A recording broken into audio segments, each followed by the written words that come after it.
The thing about Andrew Garfield, I feel like, because like a lot of people say, "Oh no, Peter Parker has no friends. He's too looking." Peter Parker had friends, bro. He had a lot of friends. They were all geeks too, but he had friends. Outcasts, yeah. The thing, yeah, that's the thing. The thing about Peter Parker is, you know, he's not just meant to be typecast as a nerd. He is definitely scientific and shit. He's meant to be an outcast. And at that era, there's a lot of people complain like, oh, Andrew Garfield is not a fucking outcast or whatever. This would never happen. Well, we were actually teenagers around that time, and I can assure you that is what a fucking weirdo would be in high school at that time. I had friends. In fairness, though, I don't think any fucking high schooler looked like they were in their 30s.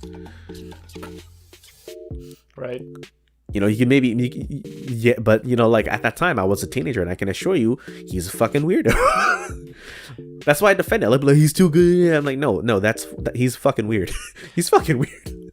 Well, my thing about it was that, so whenever I think of Spider-Man or Peter Parker as a character, right, like the number one thing that comes to my mind is like he's meant to be a loser. Yeah. He's meant to be like kind of like this dork, right? That just never gets a break, right? He's meant to be fucking weird. Exactly, right? And Andrew Garfield, I think, didn't do the best job of that. I think he did a good job, right? Yeah. But with the scenes that he was given, right? Like, you know, the dude skateboards, right? Like, you know, he's kind of like coasting through like school or whatever, right? Yeah. And like, and honestly, he's kind of lovable, all right, because of it. Okay. And he's good looking and all that, all right? And to me, it's just like, Peter Parker's meant to have like fucking acne and glasses and look like a dork, alright? Not necessary. It's not really not necessary, yeah. Right? Like you don't have to stick that strictly, right, with that kind of thing going here, right? Like, you know, I'm not gonna say that like, you know, putting a zit on his head was gonna make him like more of a dork or anything like that. And the thing too is like, you know, in certain iterations, like in Bendis' run, like Spider-Man does have like there is a charming quality to him. Like yes, he's like I said, he's fucking weird. I just love saying that now. It just audibly sounds cool too. It's fucking weird.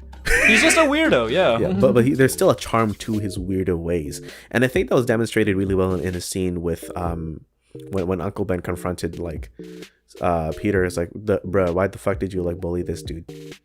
And then like this is like, wait, hold on, that's a girl from your computer and shit. And like, yeah, it's in any other circumstance, it's fucking weird. Mm-hmm. But like there was a charm to it. It also helped that, you know, Andrew Garfield and Emma Stone had natural chemistry that was like really good. Yep. Mm-hmm. But yeah, that's the main reasons why as to why I want to see it. It's also because there's a lot of shit that was cut in the trailers that I really want to see how that would have played out. Like when Dane DeHaan as Harry Osborn was like, oh, so we've been watching you forever, Peter Parker. You know, isn't that the question of the day or some shit? What the fuck was up with that, man? That was so interesting. I needed to know what the fuck was up with that. I don't know. To me, it's like there's parts of that movie that I feel are just. Paul Giamatti as the Rhino. Yeah. Paul Giamatti as the Rhino, Electro Dubstep. Wow. Dubstep fight scene. That one was just like,